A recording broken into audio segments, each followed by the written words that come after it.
What's going on, you guys? My name is Nick Venuto. I'm going to be going over mindset today. All right. And in case you don't know me, I'm an online fitness coach and a certified strength and conditioning specialist, and I specialize in helping others gain strength and muscle, especially with you other driven entrepreneurs and busy working professionals, as I've been in your camp. All right. Anyways, I'm going to go over mindset today, and it's going to be specifically with the kind of mindset you have to be balancing fitness, whether it's gaining muscle, gaining strength, or just even just losing fat or just general health, and doing those goals, achieving them around your business and your career demands. That specifically is what this is geared to. So let's get right into this, guys. So first of all, I want to define, what is mindset, which I use this word interchangeably a lot with mentality.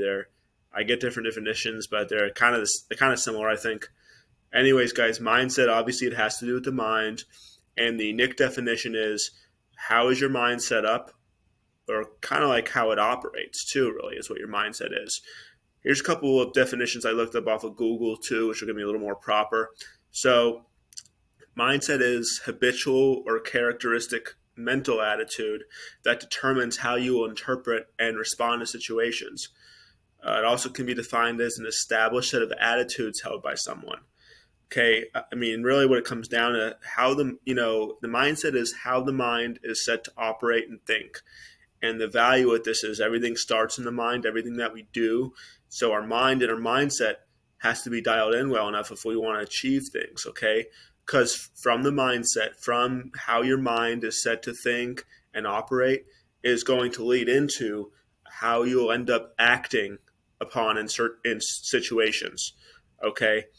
Ultimately, our mindset's the only thing we have control of. You know, we there's a lot of stuff outside of our control, but we can always control how it is we choose to respond and react and behave given circumstances, given things that happen, and just yeah, that's all we can control is how we respond to things. All right, how we operate within things that are ongoing and happening. Okay, and the stuff what I'm going to tell you about, it's not manifestation because there are limits outside of our control. It's not as simple as if you think it, it will happen, or if you think it, it will be done. There are limits outside of our control, and but we don't. My mentality though partly is we don't always know what those limits truly are, and so we need to push ourselves and ensure that we're not shortchanging ourselves by not reaching our full potential, not achieving as much as we want and can. Okay. And before we really get into this, because I kind of have basically three kind of mindsets I'm going to go over, one bonus one too. But one more thing about mindset before we really get into the crux of this. This is just from what I've seen, not only with fitness, but a lot with business too, and just in my prior field in auditing, and just with you know my 31 plus years in this world. So those who improve see challenges as opportunity for growth and not reasons for failure. So they see challenges as opportunities for growth. They don't see challenges as reasons for failure. Okay, and then they have the mentality about failure then too, in accordance with the same, because we're not saying failure doesn't happen. Failure happens. We fail at things. Don't do get quite what we want, but we see failure as revelations of things which just they don't work as well as experiences to learn from. That's how we see failure. And it might have even been Albert Einstein who said something about someone famous. This is a quote from someone famous where they said that it's like, oh, I didn't fail. I discovered a way that doesn't work. That's kind of that's kind of along those lines, right? Okay. And guys, here's another realistic thing about failure. We don't want to just paint pretty pictures of everything, but here's the thing, especially for those of you who really give it their all with things and really put their best foot forward and apply and try to accomplish something, and they're not just, you're not just winging it or half-assing it. Here's the deal. Realistically, unless you really didn't give it your all, but you should see the source of most failures as stemming from a lack of knowledge and just not knowing better as to what to be doing to get to where you want. It's been a common theme with me. Everyone has times where they don't work as hard as they should, don't try as hard as they should, but most of the times the issues with failure is more misdirected time and energy. We're doing something, it's maybe not the best way to be getting there, or something that just doesn't work that well.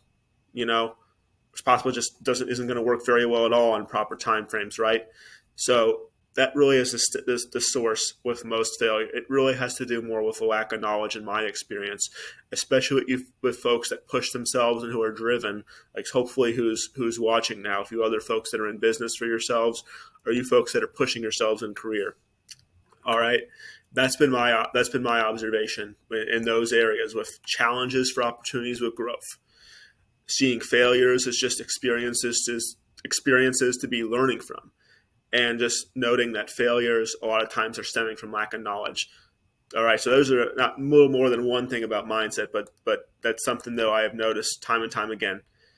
So guys, here are like really there's four total. One's kind of a bonus, but there's three really main attitudes to have with achieving your goals with fitness. Despite the demands with your business and career, you got to balance it around. All right, I'm going to go through them all first, then we'll break them down even further. Number one is you're going to push yourself to work hard and follow plans despite challenges. Number two is when circumstances do arise, when it's tougher to stick to plan, you're going to make the right adjustments and be adaptable to stay on the right track. Number three, you're going to continually push yourself to keep progressing and keep improving because you believe it's possible. You believe continual improvement is possible. All right, the fourth one is something that ties it all together is you're going to operate in the way where you're similarly applying how you reached your training goals. You're going to apply these same kind of mindsets, the same kind of techniques and habits with discipline and consistency and else. You're going to apply this to all you do. And that's when you really get the fullest extent of what you can from training. It's not just with the physical appearance, and with hitting PRs in the gym, getting more reps than you did last time, lifting more weight than you did last time.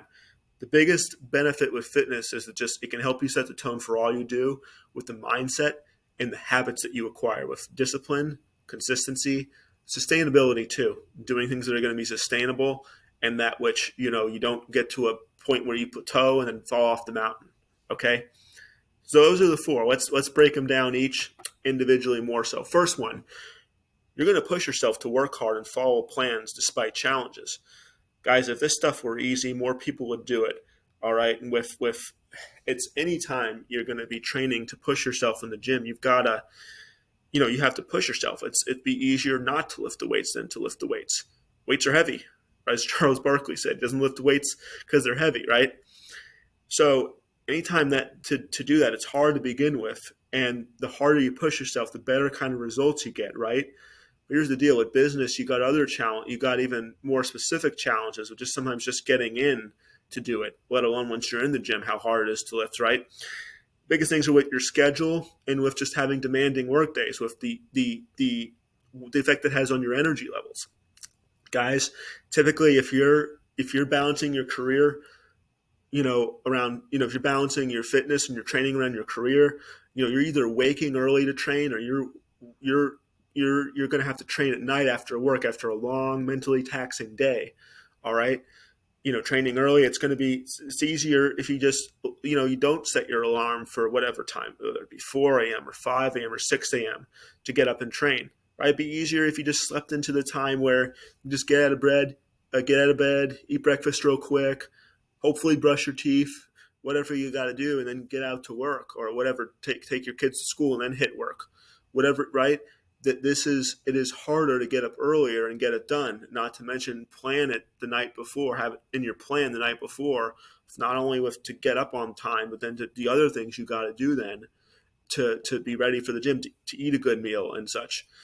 Training late, it's easier for people after they get off of work, whatever, they just hit the bars, go home and have a beer or two, play video games, watch Netflix or TV, or just more wholesome things than that. Just spending time with your wife or your children or your husband or your girlfriend or boyfriend or a friend or your friends, right? These are easier things to do than to choose to go to the gym to do more work after you already worked all day, all right?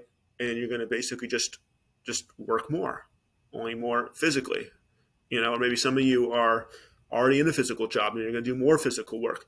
Guys, this is hard, but you just have the mindset that you're just going to push yourself despite the challenges. All right. And then with being tired from the work days, you're tired from the day. You're maybe tired when you get up in the morning as well. It's easier to sleep in more than when you just absolutely have to get up to start your work day or to get ready to go to work. It is easier to not be pushing yourself in the gym when you are already pushing yourself with your career and with your business. All right.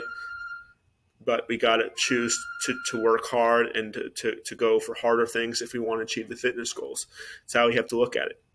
Same thing with the nutrition. It is harder technically it's harder in other ways to not, but it's harder generally to be meal prepping, planning ahead, and eating properly in the way that you should to fuel your training and to be keeping your weight and your physique looking the way that you want. Harder to do that than just kind of going with the flow, eating what your coworkers are eating when they bring food in, going out to eat for lunch every day versus planning ahead, having meals ready. If you have to entertain clients, sometimes go to lunch with clients. It'd be just easier to do what everyone else is doing versus trying to do the best you can to be sticking with your meal plan even when you're eating out. Or at least, if you eat out and have something different, you at least be more cognizant of the overall picture so you make adjustments elsewhere. You're not falling off track. This is all it is harder to do this. So you got to first one mindset is the mindset of going to push yourself to work hard and follow plans despite the challenges, okay? Number two, this one's going to tie in a little bit with stuff we've already went over, but number two is the mindset is I'm going to make the right adjustments and be adaptable to stay on track despite circumstances that arise and challenges that happen that make it tougher to do so, okay? And under this, there's two different ways this can happen, how you can apply this. Either, you find a way to stick to plans even when it's just tricky, or you kind of have to figure out how you're going to deviate from the plan, but you're just not going to totally set you off course. Okay, those are the two things. And we already kind of talked about this with in some ways, but let's say if you're just figuring out how to stick to plans, let's say you're in some kind of a field, it could be any field, and you have a week where you've got a couple projects due that you got to work later. And normally you get off at 5 and you're going to go to the gym right from there, get to the gym for 5:30, whatever time. Say you got to work till 7, 2 or 3 nights. And 1 or 2 of those nights is normally a night you'd work out. Okay, you got to figure, are you going to work out different nights of that week that are going to be more suitable for you? Maybe you're on a 3-day-a-week split. You're going to work out the 2 days you don't have to stay late and then work out on a weekend day instead of your typical Monday, Wednesday, Friday.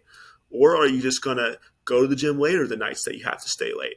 Okay, that's an example of sticking to plans. You now have less time in the day than what you normally account for because of your work demands. Okay, it could be anything. It could be a project that you had come up at the last minute. It could be someone sick and you got to get something done for them. Could be a client had a demand come up. Maybe you're in a client-serving industry and the client had something come up on their end. You got to help them with now. This was something common with me when I was in auditing. You get the gist of it, okay? The other way, let's say you really are just you have other things going on too that you have to be tackling that week. You're normally working out 3 or 4 days a week. Maybe you have to condense your split that week where certain days you can get into the gym even despite staying late. But maybe you got to you're just going to condense your split from 3 days to 2 days or from 4 days to 2 days. Or from 4 days to 3 days, right? You either skip a workout. Maybe your 4th day of the week working out is like you're just doing your arms and shoulders, and your arms and shoulders are pretty well developed, and you're working to bring up other areas. You know what? I'll skip this day that week. I'll just skip that day. Or maybe you got to put your arms and shoulders into another workout of the week where you're going to condense your split a bit. You're going to get everything done over 3 days instead of 4, or 2 days instead of 3, right?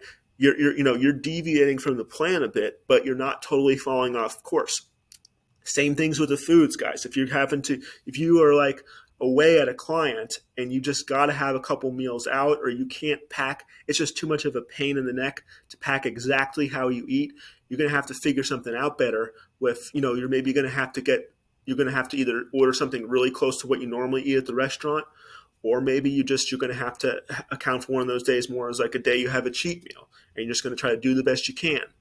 or maybe you have to pack different foods from what you normally pack, and maybe it's not going to be as as good as what you normally have for yourself when you have access to your own refrigerator and whatever grill or oven or whatever you use to cook. But this is just what you have to do this week because you are out of town and you have the mini fridge in the hotel and you don't have anything to be cooking with. Okay, and you got to pack a bunch. You got to go bring a cooler and pack a bunch of food up, which I was there many times when I went on trips for auditing. Again, what are you doing? Are you just finding a way where you're sticking to the plan verbatim, where you're just following your exact diet when you're on the road? Or the more likely, like it was for me, I mostly followed it, but I deviated a bit. And I planned ahead, and I found a good burger place to go to when I was out of town. I would have something I normally didn't get to have. All right, and that's just how it is that week. It's possible. This is like what falls under this guy's mindset, the kind of ways that this applies out, right? When circumstances arise, number 2 was when circumstances arises where it's tougher to stick to the plan, you're going to make the right adjustments and be adaptable to stay on the right track. And then you keep up at it as soon as, you just are able to just do exactly as your plan, right? Or it's just your normal circumstances, right? So that's how it is. And obviously all this is going to be contingent on what is it that you want to achieve and in what time frames, right? That's what it always comes down to, okay? And how much you value with getting your results and stuff versus the other things you have to balance, right? So everyone has things that they have to balance. And so it's always a matter of with balance. Okay, the third one is that you have the mindset to continually push yourself to keep progressing because you believe it is possible. You believe there's always room for improvement. You believe in continual improvement, okay? And not too much to go with this one, except that you always be grateful for where you are, but you don't be content with where you are. You're always trying to get better. And the best people that I've seen with not only fitness and with training related, but with business that I've worked with and that I've known, they're never know-it-alls. They always see room for improvement, and they typically see their own limits too. Okay, this is just a trait of people that really go far. Okay, they push the envelopes and such. Okay, they always see room for improvement. Okay, so that's really all there is to say about the third one. You're always trying to improve. You're trying to get a little leaner, trying to get a little bit bigger. You're trying to get a little more symmetrical with how your physique's balanced. Like, whatever, your triceps are a little weaker than your biceps, and you're trying to make, and you're doing your training in a way that you're hoping that within a few months, maybe less, your triceps and biceps are going to be a little bit better balanced, right? Could be with any body part. That's just an example. You're always trying to get a little bit stronger, always trying to improve your form. Just even the inputs too, guys. You're trying to do a little bit better with following your diet. You're trying to have your diet set up a little bit better. Same thing with the lifestyle. You're always seeing room for improvement that you can do a little bit better with making good lifestyle choices, such as with making more time to be getting outdoors versus going into clubs and goofing off, or whatever it is. But you guys get it, guys. It's a strong mindset to have of one where there's always room for improvement. Okay, guys, the fourth one, not much to say about this except that these kinds of so the fourth one is just you can apply these mindsets and these kind of practices with discipline, consistency, sustainability. You can apply this to all that you work to achieve. And when you do that, and you're just doing this stuff with fitness and everything else is just, you just don't behave that way at all with these kinds of mindsets and how you operate. Like, that's when you really get the full value of what fitness can offer you guys. That's when it really comes full circle. And it's so valuable with improving your physique and with getting stronger in the gym, with looking better, with feeling better.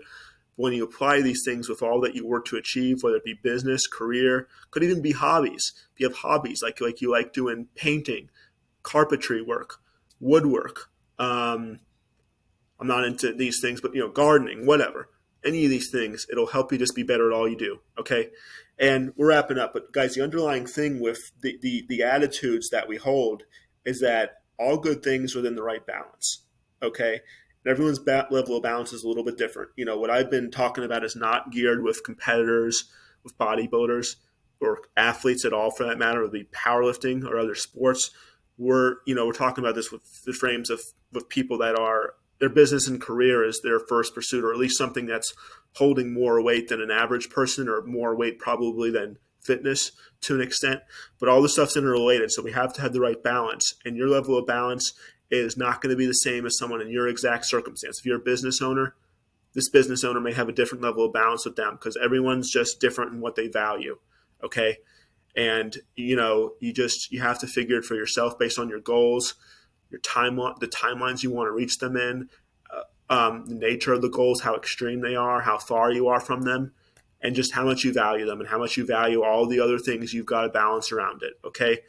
So guys, listen, I hope this was helpful to give you some insights to kind of the mindset that you got to take to really be getting where you want with this stuff, with fitness, with training, with gaining muscle and strength, or just with losing fat and general health.